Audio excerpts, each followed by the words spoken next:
Hi everyone, my name is Anthony Mastracci of the Next Gentleman Menswear and Lifestyle blog, and today we're going to talk about everything I wish I knew before I started growing my beard.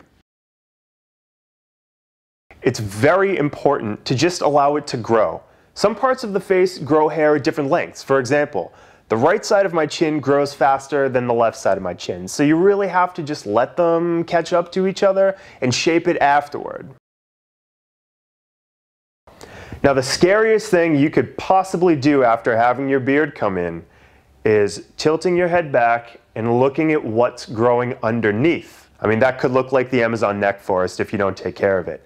Now, whether you want to do it or you want to have your barber do it is entirely up to you, but it has to be neat, shaved or trimmed, as well as the cheek line right up here. You want to have a nice line up. When shaping your neckline, you never ever want to go above your jawline. You always want to keep it a little bit underneath that. You're not going to like the way it looks if you go over it. I promise. I've made that mistake, and because of that, I just let my barber do it. So if you're in any doubt or you're not comfortable trimming up, shaping your jawline, go to your barber. They will take care of you.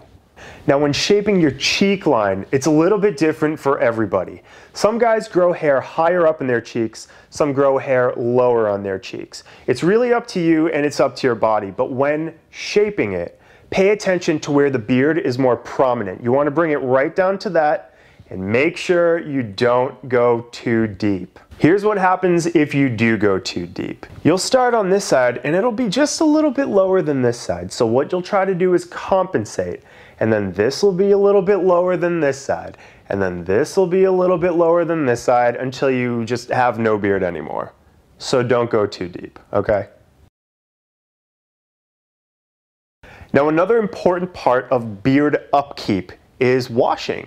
It seems so simple, but it's so important. Your beard takes a lot of abuse every single day. With the Cremo Beard and Face Wash, I'm able to clean, hydrate, and moisturize all of this manliness and look fresh the way I want to. And if you're finding that your beard is just so unruly, it doesn't want to cooperate because it's so stiff and it's so coarse, you want to hit it with the Cremo Beard and Scruff Softener. That mixed with the Cremo Beard and Face Wash makes for a dynamic 1-2 punch that will take care of all of your beard cleanliness problems.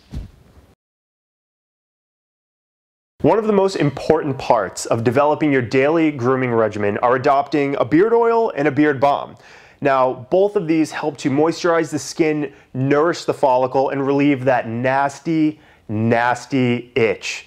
And you know what I'm talking about. Personally, I'm a beard balm guy. The Forest Blend right here is great in the morning. It kind of helps to wake the nostrils up, which is why I choose this over the other ones.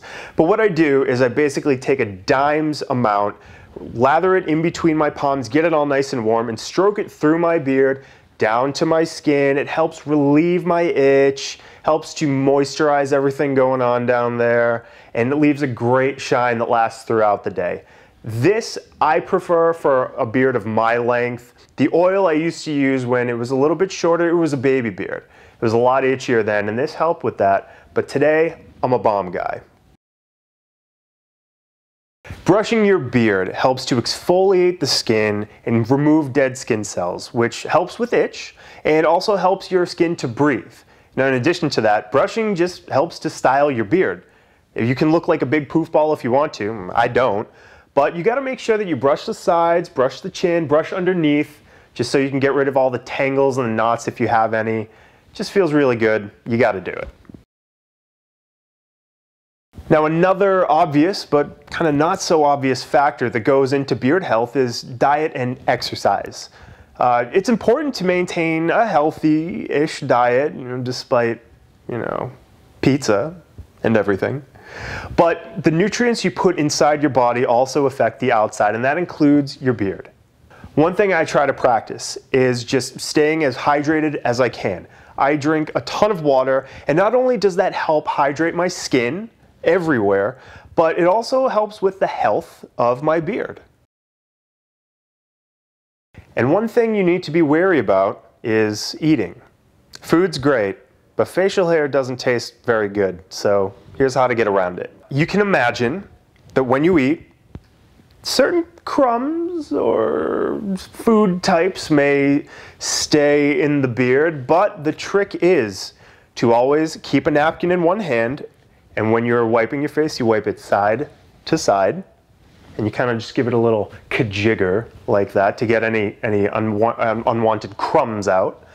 And yeah, you just have to stay very neat, but you learn to stay neat. Make sure when you're holding the fork, you want to go straight in, not from the side, not from this side. It's going to curl that mustache in. You're going to get a fork full of mustache hair, which if that's your thing, great. Not mine, whatever. Fork straight, wipe side to side, and don't forget to curl the mustache. It helps quite a bit when you're taking your bites. You'll become very neat over time, I promise. Just takes a little bit of practice. And finally, the most important tip of all, help others. Every single day I am approached by men, women, bartenders, children, dogs, and they all want to know, how long did it take you to grow this? How can I grow one? So on and so forth. The questions are endless. But I'm always happy to stop and talk and teach and hopefully inspire somebody to grow a beard of their own. And just remember, a bearded brother in need is a bearded brother indeed.